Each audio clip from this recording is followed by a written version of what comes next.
आकाशवाणी प्रसारित करीत आहोत गुरुदेव रवींद्रनाथ टागोर जयंतीनिमित्त समन्वित रूपक सोन्याची नाव. लेखन अश्विनी गोरे, निवेदन सीमा शेटे आणि धनंजय काळे. तांत्रिक सहाय्यक प्रशांत रोकडे आणि सचिन कोकणे. सादर करते देविदास पारखी. एक होतं पाखरू. गाणी गायचं, पण शास्त्रांचा अभ्यास नाही करायचं. उड्या मारायचं, उडायचं, पण नियम कशाला म्हणतात ते त्याला नाही कळायचं. राजाला वाटलं असं पाखरू काय कामाचं. उलट याच्यामुळे फळबागेचं बाजाराचं नुकसान होत आहे. राजानं मंत्र्यांना बोलावलं, बजावलं, पाखराला चांगलं शिक्षण द्या. शिकवण्याची जबाबदारी राजाच्या मेहुण्यानं घेतली. समिती बसली, खूप विचार केला नि मत मांडलं की पाखराच्या काड्याकुड्याच्या घरट्यात विद्या मावत नाही, त्यामुळे त्यासाठी पिंजरा बनवायचा. कारागिरांनी सगळं कसबपणाला लावून सुंदर पिंजरा बनवला. लेखनिकांनी त्यात ठेवायला भरपूर पोथ्या लिहिल्या.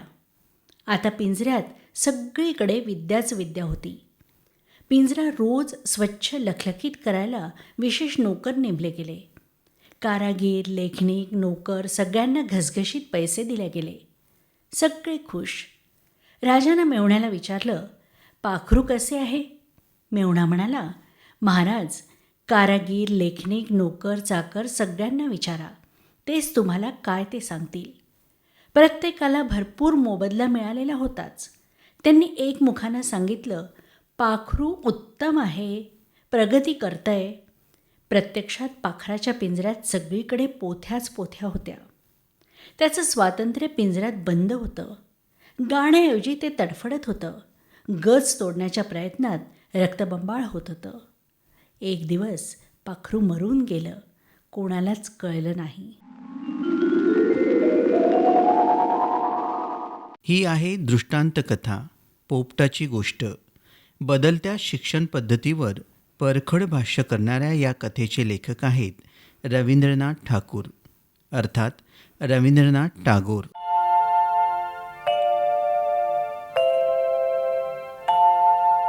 बंधमुक्ती, आनंद आणि सौंदर्यबोध या गोष्टींचे बीज लहानपणापासून मुलामुलींच्या मनात रुजावे म्हणून प्रचलित शिक्षण पद्धती बदलण्याचा प्रयत्न करणारे रवींद्रनाथ त्यातूनच साकारले त्यांचे बालसाहित्य. पाडे पेरू हरिहर, मधुराय बांधे घर, होडी हाके पातोपाल, धान्य आणे जयलाल, धरे सुकाणू दीनानाथ, अविनाश रांधे भात.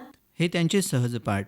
शाळेच्या भिंती आणि अभ्यासाचं ताठरपण, पुस्तकांशी बांधलेलं ज्ञान आणि औपचारिक यांत्रिकता या पलीकडे असलेलं काहीतरी मातीशी मिळून आकाशाची निळाई शोधणारी प्रेरणा त्यांनी शांतिनिकेतनच्या स्वरूपात साकारली. हीच त्यांच्या बालसाहित्य निर्मितीची प्रेरणा होती. चैतन्याशी असलेला हा त्यांचा अंतसंवाद बालपणापासून पाझरत आला होता. 1831 साली कलकत्त्यात जन्माला आलेले रवींद्रनाथ 15 भावंडात सगळ्यात धाकटे होते. वडील महर्षी देवेंद्रनाथांच्या उत्तम बंगाली, इंग्रजी, फारसी आणि संस्कृतचे संस्कार कळत नकळत रवींद्रनाथांवर पडलेत. तशी त्यांच्या अध्यात्मचिंतनाची ओढही वारसा म्हणून मिळाली. आजीच्या गोष्टी ऐकतच त्यांचं लहानपण सरलं. जत्रा नाटकाच्या खेळातून लोकपरंपरेचा धागा पक्का झाला. जोडा साको या खानदानी वाड्यातील विद्वज्जन समागम सभेनं ज्ञानचर्चेचा खजिना खुला झाला. त्यांच्या आसपासच्या वातावरणात एक प्रकारची गूढरम्यता होती. ती गूढरम्य उदासी घेऊन रवींद्रनाथ आयुष्यभर लिहित राहिले. त्या अफाट नि अथांग लिखाणातील महत्त्वाचा भाग आहे त्यांच्या बालसाहित्याचा. ज्या भाषेमध्ये उत्तम बालसाहित्य असेल ती भाषा परक्या भाषेच्या आक्रमणाने सहजासहजी मरत नाही, असे वीणा आलासे म्हणतात. ते आपल्याला इथे पटतं. बांगला भाषेत रवींद्रनाथांनी भरपूर बालसाहित्य लिहिले. भाषेची बंधनं ओलांडून ते जगभर पोहोचले आणि विविध वयाच्या बालकांनी आवडीने ते वाचलेत. त्यांचे सहजपाठ मुलांची निरागसता व्यक्त करणारे, तर शिशुभोवतालाची सुंदर तल्लीनता साधणारे आहे. त्यांचे रवींद्र चिंतन माणसातील उत्सवप्रियता जपणारे, आपली संस्कृती आणि अभिरुची साकारणारे संस्कार मुलांवर व्हावेत म्हणून रवींद्रनाथ शांतिनिकेतन पाठशाळेत आगळे प्रयोग करत असत.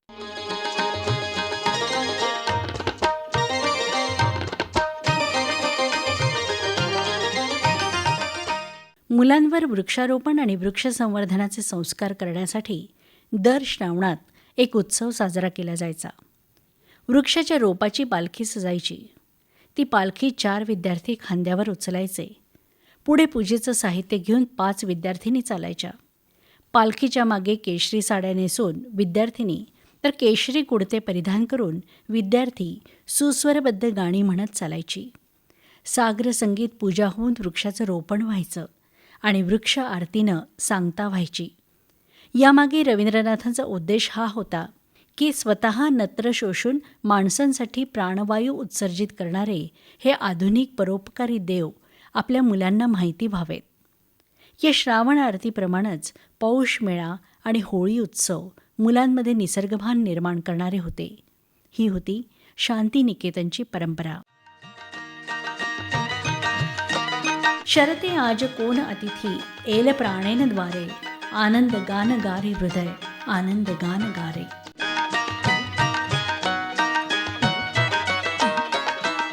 आनंदगानाची सर्वत्र पखरण करणाऱ्या रवींद्रनाथांच्या विषयी आजच्या बालकांना कितपत माहिती आहे किंवा त्यांचं साहित्य किती वाचलं जातं, या उत्सुकतेने आम्ही काही मुलांना प्रश्न विचारलेत.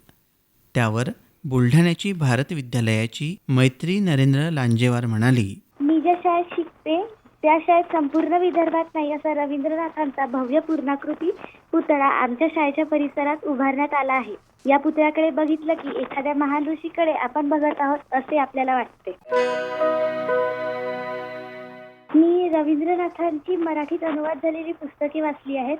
त्यामध्ये त्यांचं काबुलीवाला, पुनरागमन, सुट्टी, पोस्टर मास्टर, सुभा, मास्तर महाशय, नवीन बाहुली, नयनजोडीचे ठाकूर आणि अतिथी हे मराठी अनुवादित गोष्टींची पुस्तके वाचली आहेत. टागोर यांची काबुलीवाला ही गोष्ट मला खूप आवडते. या गोष्टीमध्ये अफगाणिस्तानातील काबूल येथील अहमद नावाचा एक व्यापारी सुक्या मेवाचा व्यापार करीत असतो. एक छोटी मिनी नावाची मुलगी त्याला भेटते. ती त्याला ओ काबुलीवाला अशी रोज हाक मारत असते. दोघांमध्ये काही दिवसात खूप चांगली मैत्री होते. तिला नेहमी म्हणतो तू सासरी केव्हा जाणार. ती मिनी सुद्धा त्याला म्हणते की तू सासरी केव्हा जाणार. एक दिवस काबुलीवाल्याकडून त्याची उधारी वसूल करताना एका माणसासोबत भांडण होतं. पोलीस त्याला धरून नेतात. हे मिनी बघते व मिनी त्याला म्हणते ए काबुलीवाला तू कुठे चालला. तेव्हा असंच काबुलीवाला म्हणतो मी सासरी चाललो.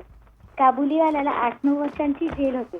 जेलमधून सुटून आल्यावर तो मिनीला भेटायला येतो. तर त्या दिवशी मिनीचं लग्न असतं. मिनीला बघून त्याला स्वतःची मुलगी आठवते. त्याच्याजवळ त्याच्या मुलीची आठवण म्हणून तिचा लहानपणीचा हाताच्या पंजाची निशाण असते. मिनीचे बाबा त्याला सांगतात तुझी मुलगी तुझ्या गावाकडे मोठी झाली असेल. आता जा तिला भेटायला. ही गोष्ट बाबा आणि लेकीच्या प्रेमावरची खूप सुंदर गोष्ट आहे. तर हे साहित्य का आवडतं ते सांगताना रियालिटी शोत चमकलेली आणि प्रभात किड्सची विद्यार्थिनी स्निग्धा देशमुख म्हणते, आमच्या इंग्लिशच्या पाठ्यपुस्तकात क्लाउड्स अँड वेव्स म्हणून त्यांची कविता आहे. गीतांजली मधनं त्यांनी जी लिहिलेली आहे तर ती मी वाचलेली आहे. Mother the folk who live up in the clouds call out me. We play from the time we wait till the day ends. We play in the golden dawn. We play with the silver moon. I ask, but how am I to go up to you? They answer, come to the edge of the earth. Lift up your hands to the sky and you will be taken up into the clouds. My mother is waiting for me at home. I say, how can I leave her and come? Then they smile and float away. यात रवींद्रनाथांनी अशी कल्पना केली आहे की सुंदर निसर्ग एका मुलाला त्याच्यासोबत खेळण्यासाठी बोलवतो आहे की आपण चंद्र, सूर्य, तारे या सगळ्यांसोबत खेळू. त्या मुलाला मोहित करण्याचा खूप प्रयत्न करतो आहे पण त्यावर तो मुलगा त्या सगळ्यांना असं उत्तर देतो की माझी आई माझी घरी वाट पाहत असेल, मी तिला सोडून कसं येऊ. आणि रोज संध्याकाळी माझ्या आईला मी घरी हवा असतो, नाहीतर ती खूप घाबरून जाते. तिला सोडून मी तुमच्यासोबत नाही खेळू शकत असं तो म्हणतो. आणि ते जसं आकाश असेल किंवा लाटा असतील ते सगळे हसतात आणि तिथून निघून जातात. यात त्या मुलाच्या मनात स्वतःच्या आईप्रती प्रेम, खूप असं गोड प्रेम दाखवलेलं आहे की त्याला याची काळजी आहे की आपली घरी कोणीतरी वाट पाहत आहे. म्हणून तो इतक्या सुंदर निसर्गाला सुद्धा नकार देऊन स्वतःच्या आईच्या कुशीत झोपायला तिथून निघून जातो.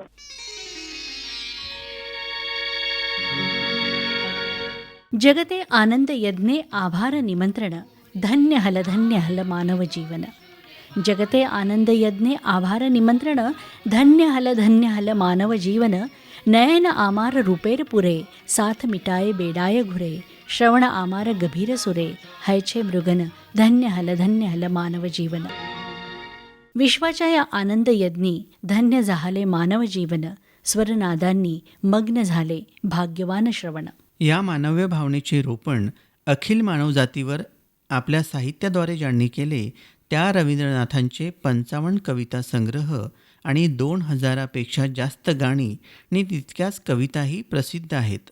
आयुष्यभर जे जे उत्तम वाटलं ते करणारे रवींद्रनाथ म्हणत असत, आम्ही कवी आम्ही शुधू एक्सप्रेशन देई. पु ल देशपांडे यांच्यासारखा सिद्धहस्त लेखक केवळ रवींद्र साहित्य अभ्यासता यावे यासाठी बंगाली शिकलेत. अखिल भारतीय मराठी साहित्य संमेलनाच्या अध्यक्ष अरुणा ढेरे या देखील याच ओढीने बंगाली साहित्याकडे वळल्यात. असं हे थोरा मोठ्यांना भुरळ घालणारं साहित्य आहे. आजच्या पिढीसाठी हे कितपत उपयुक्त आणि परिणामकारक आहे, किंवा शिक्षक म्हणून या साहित्याची उपयोगिता काय जाणवते, हा प्रश्न आम्ही विचारला वैशाली माहोरे यांना. रवींद्रनाथांचे बालसाहित्य आणि एकंदरीत सर्वच प्रकारचे साहित्य हा विषय सर्वांच्या अगदी आवडीचा आहे. आणि त्याचे प्रमुख कारण असे आहे की गुरुदेवांचे साहित्य हे थेट मुलांच्या मनाला, हृदयाला जाऊन भिडते. त्यांना आपल्याशी निगडीत असल्याचे जाणवते. त्यांच्या भावनांचा विचार रवींद्रनाथांनी प्रत्यक्ष रेखाटल्याचे त्यांना जाणवते. खरे तर रवींद्रनाथांचे साहित्य हे त्यांचे चिंतनच आहे आणि त्यांच्या चिंतनाची सहजता सर्वांशी अगदी एकरूप होते. त्यामुळे सर्वांच्या आवडीचाच असा तो विषय आहे. विद्यार्थ्यांना किंवा आपल्या प्रौढ व्यक्तींना सुद्धा आपले भावविश्व गुरुदेवांच्या साहित्यात शोधताना नेहमीच आनंद मिळतो आणि ते आपलेसे वाटते. दाखला द्यायचा झालाच, पिता आणि मुलीचे भावविश्व निर्माण करणारा काबुलीवाला नेहमीच सर्वांच्या आकर्षणाचा बिंदू ठरतो. तर पोस्ट ऑफिसमधील 4 भिंतींच्या बाहेरील जग त्यांना सतत खुणावते. सामान्य लोकांच्या जगात जाण्याची, त्यांच्यातील संवादातील सरळता समजून घेण्याची धडपड सर्वजण करीत असतात. त्यांचा गीतांजली हा काव्यसंग्रह तर जीवनाचे तत्त्वज्ञान अगदी यथार्थपणे सांगून जातो. एका मुलासाठी मोठे होणे, जबाबदारी सांभाळणे हे काय असतं याचे नेमके चित्रण द लिटिल बिग मॅन मधून गुरुदेवांनी केले आहे. आजही छोटा बळाचा वाचक वर्ग मोठ्या प्रमाणात आपल्याला बघावयास मिळतो. याही पलीकडे जाऊन प्रत्यक्ष चंद्राला पकडण्याचा प्रयत्न, तो आपल्यापासून किती दूर अंतरावर आहे, त्याला राग येतो का, आणि जर राग आलाच तर त्याची समजूत कशी बरे काढावी, ह्या अशा कितीतरी प्रश्नांची उत्तरे शोधण्याची जिज्ञासा द ॲस्ट्रोनॉमर अनुवादित तारा खोपकेमधून प्रत्येक मुलाच्या मनात असते. आणि अशा प्रकारे मुलांना रवींद्रनाथांचे साहित्य हे अतिशय प्रिय आणि आपलेसे वाटते. आताची जी पिढी आहे ही पिढी खूप हुशार आणि प्रगल्भ आहे. वाढत्या वयाबरोबर मुलांना प्रश्नांची संख्या देखील मुलांच्या वाढते. त्यांना विविध प्रकारचे प्रश्न पडतात. त्यांच्या व्यक्तिमत्वाचा विकास योग्य दिशेने होण्यासाठी त्या प्रश्नांची उत्तरं शोधणं त्यांना खूप गरजेचं असतं. आणि ह्या सगळ्यासाठी त्यांना मदत करणारं सगळ्यात मोठं काय असेल तर ते गुरुदेवांचं साहित्य आहे. हे परिणाम करणारे आहे, यात शंकाच उरत नाही.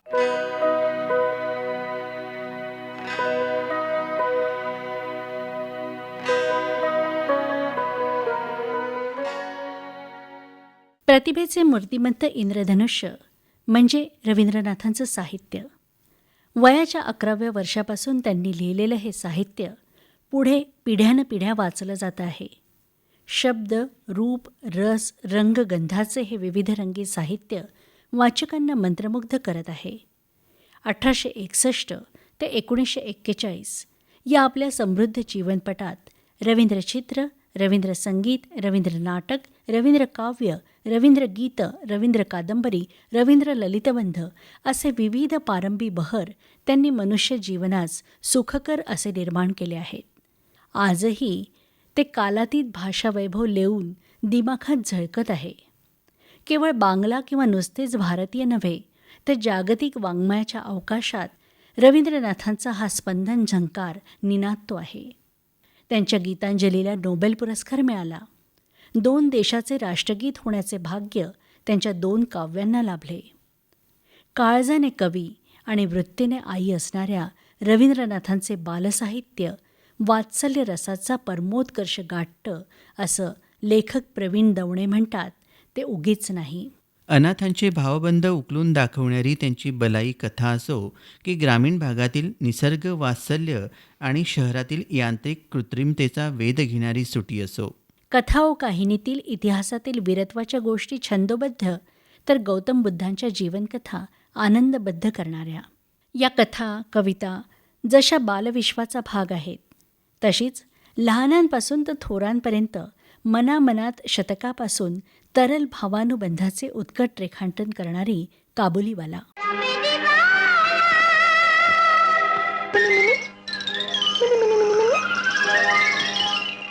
मिनीमध्ये स्वतःच्या मुलीचं भावविश्व पाहणारा काबुलीवाला, त्याच्या मनाची व्याकुळता ती समजून घेणारे मिनीचे वडील आणि बच्ची चिमुकली मिनी ते नववधू मिनीचे अंतर्भाव.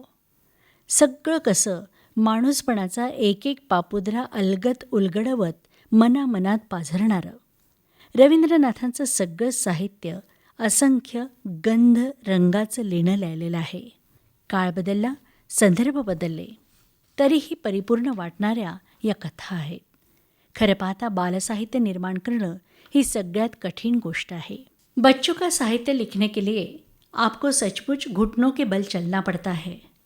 10 बार गिरना पड़ता है, तब कहीं एक कविता बन पाती है जिसमें आप खेल सके और बच्चों को खिला सके. वो उछलती कूदती रबड़ की गेंद है, आसानी से हाथ नहीं आती और कहानियाँ मनगढ़ंत नहीं होती. बहुत रियाज चाहिए. असं गुलजार म्हणतात आणि हेच तत्त्व आपल्याला कालातीत असणाऱ्या रवींद्र साहित्यात जाणवतं. मनोविस्ताराचा आणि अध्यात्मबोधाचा स्तर सांभाळत वैश्विक सौंदर्याचा रचनाबंध निर्माण करताना मुलांचे भावविश्व अचूक उभे करणारे, आनंदाचा बोध देणारे साहित्य रवींद्रनाथांनी कलात्मकतेने लिहिले आहे. त्यांची ही सोन्याची नाव पिढ्या दर पिढ्यांना तारून नेण्यास सक्षम आहे. गरज आहे ती फक्त सर्वांना त्यात सामावून घेऊन संस्कृतीच्या काठानं फिरवून आणण्याची.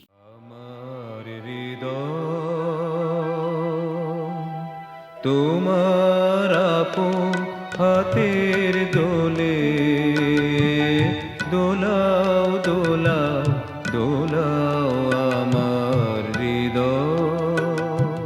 गुरुदेव रवींद्रनाथ टागोर जयंतीनिमित्त समन्वित रूपक सोन्याची नाव आत्ताच आपण ऐकलं. लेखन होतं अश्विनी गोरे यांचं आणि सादरकर्ते होते देवीदास पारखी. ही आकाशवाणी अकोला केंद्राची निर्मिती होती. जे बोले